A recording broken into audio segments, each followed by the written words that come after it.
실손보험 청구 간소화, 의료계 반대에도 국회 문턱 넘을까? 포탈에는 없는 기사들입니다. 다 찾아야지 돼요. 실손보험 간소화법이 정무위 법안 소위 상정 가능성이 높아졌다. 의료계 우려가 커지고 있다. 자, 의료계는 여러 가지 이유를 들어서 반대를 해왔는데요. 최근 국민의힘이 법안에 드라이브를 거는 모양새라는 겁니다.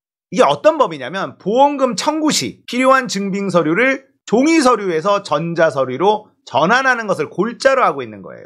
환자 등의 요청이 있을 경우 의료기관이 중개기관을 거쳐서 보험사로 전자 서류를 전송하는 방식. 그냥 편하게 실손보험 받을 수 있게 해주자. 이런 내용이에요. 얼핏 들으면 환자들을 위한 좋은 법안인 것 같은데 사실 숨어있는 디테일이 있다는 겁니다.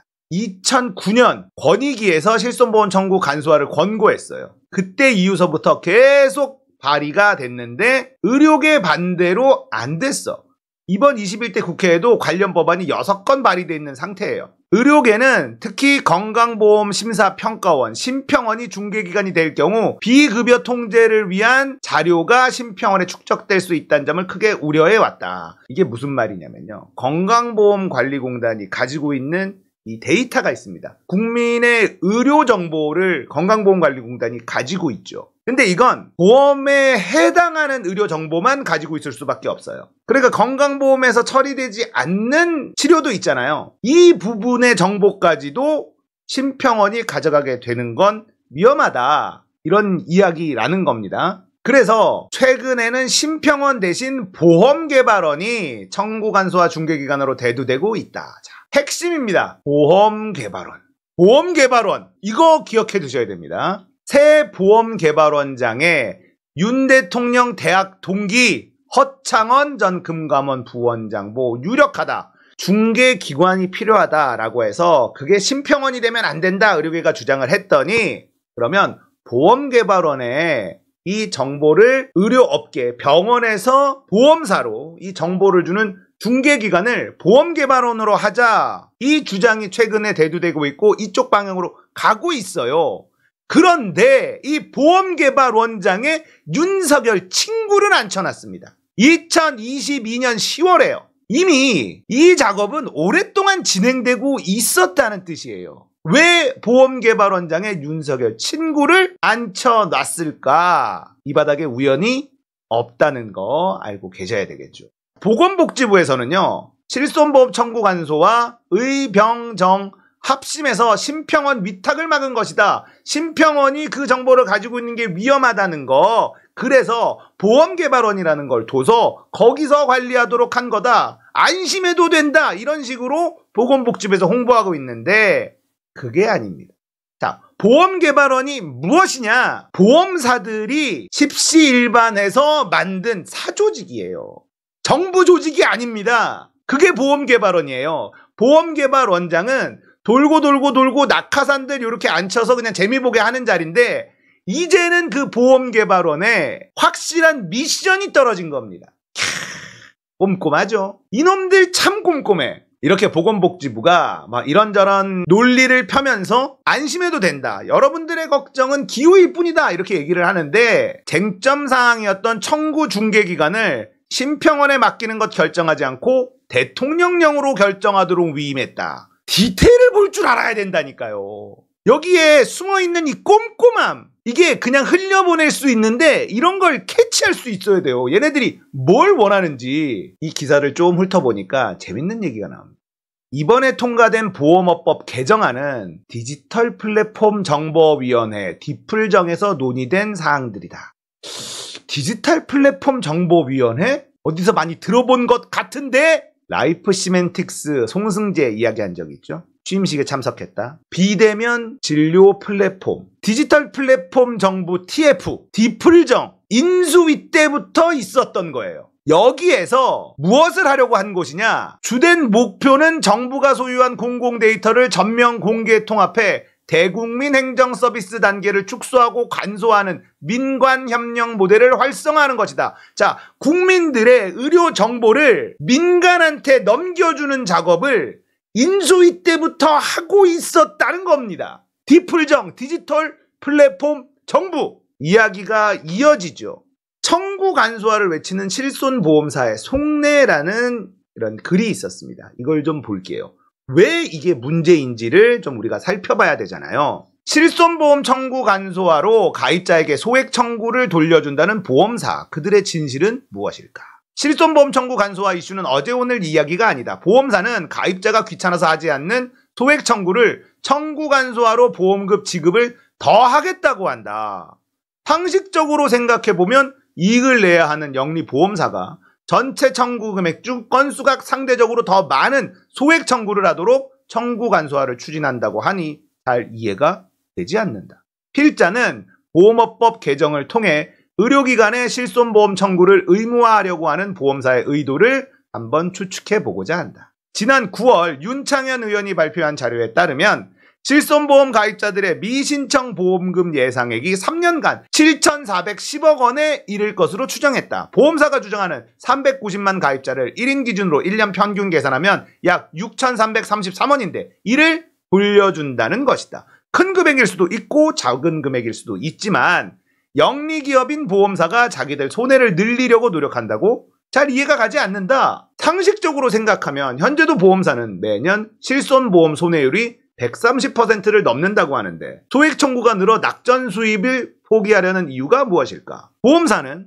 보험업법 개정을 통해서 의료기관으로 하여금 지정된 중개기관, 지금은 보험개발원, 이 중개기관으로 전자적으로 보내도록 하여 청구심사에 관한 행정비용을 줄일 목적이다. 결국 보험료는 보험사가 받았는데 보험사가 해야 되는 청구심사 업무의 일부를 의료기관으로 하여금 청구 시스템을 구축하도록 하는 셈이다. 요양기관 입장에서 보면 건강보험을 심사해야 하는 심사평가원으로 비급여 정보를 포함한 진료 정보를 전송하게 되면 나중에 다른 법 개정으로 의료계에 불이익을 가져올 수 있다는 부담이 있다. 그리고 보험사는 믿는 구석이 있을 수 있다. 즉 낙전 수익 감소로 인한 손해율 증가는 다음 보험 갱신 때 보험료 인상으로 해결하면 된다.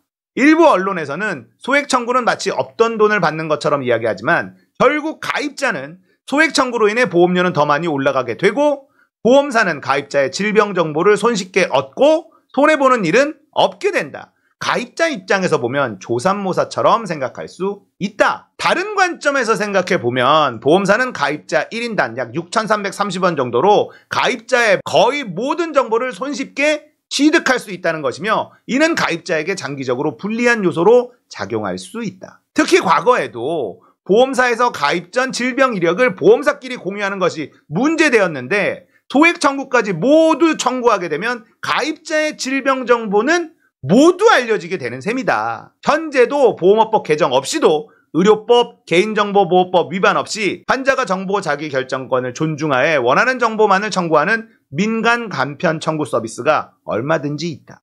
가입자의 청구 편의는 제공하되 자율적 참여로 전송 편의만 제공하는 것으로 의료계가 원하면 참여하는 것이다. 따라서 보험업법 개정안에서 주장하는 의료기관의 가입자를 대신한 실손 청구 의무화는 보험사만의 이익을 위한 법이며 가입자와 의료기관은 피해를 주게 될 것이다. 실손보험사의 행정비용을 의료기관에 전가하고 가입자의 이익을 침해하는 보험업법 개정은 반대한다.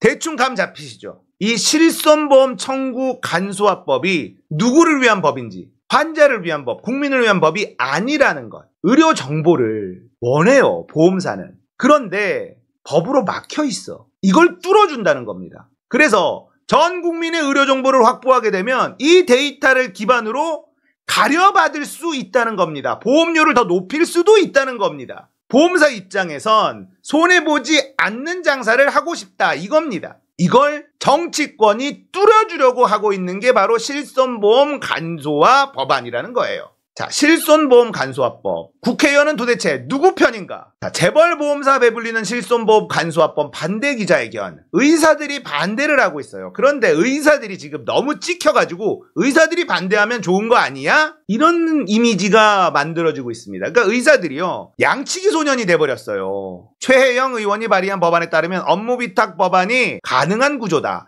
보험개발원이라는 조직 자체의 성격이 보험회사의 이해관계를 반영하는 기관인데 절대로 환자 이익을 대변하지 않을 것이다. 이게 핵심입니다. 보험개발원은 보험사들이 만든 단체예요. 그 보험개발원에 윤석열 친구를 지금 낙하산으로 앉혀놨다는 거예요. 뭔가 원하는 게 확실하게 있다는 겁니다. 이번 법안은 재벌보험사의 배만 불리고 국민들이 보험금 지급 거절 때문에 불이익을 받을 것이 뻔한데도 불구하고 보험업계의 로비로 국회의원들이 눈을 가리고 있다는 게 개원의사 단체들의 주장입니다. 보험사들의 수건사업이에요. 환자들의 정보를 가져가는 것. 손해보지 않는 장사를 하는 것. 자, 지금 실손보험 청구 간소화 법안의 근거, 논리의 근거가 뭐냐? 귀찮아서, 불편해서 환자들이 실손보험을 제대로 타먹지 못하고 있다. 이걸 편리하게 만들어서 전부 타먹을 수 있도록 하자.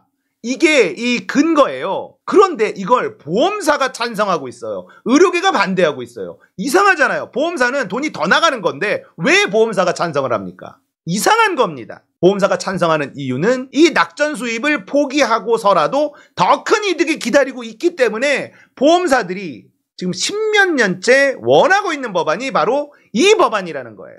이거 민주당이 막아야 됩니다. 이건 결국 의료 민영화로 또 이어지는 그림이 있어요. 막아야만 되는 겁니다. 민주당 내 의원들도 여기에 공동 발의에 숟가락 얹은 의원들이 있어요. 뭔지도 모르고 좋아 보이니까. 악마는 디테일에 있다라는 이야기가 있어요. 허울 좋은 그림에 속지 말고 그 내용을 들여다 봐야 되는 겁니다. 숨어있는 의도가 있다는 거예요. 유니콘팜도 벤처 플랫폼 기업들의 규제를 풀어주자라는 좋은 허울이 있지만 들여다보니 뭡니까? 비대면 진료 플랫폼들 밀어주는 거잖아요. 의료 민영화로 가는 단계라는 겁니다. 이런 디테일을 볼 수 있어야 되는 거예요. 이 실손보험 간소화 법안은요. 환자들의 정보를 보험사가 가져가게 되는 거예요. 삼성생명 제일 크죠. 삼성은 보험사도 있고 병원도 있고 다 있어. 이 정보를 가지고 여러 군데에 다 써먹을 수 있는 겁니다. 자, 대한민국에서 영리병원 제주도에 생겼다가 망했어요.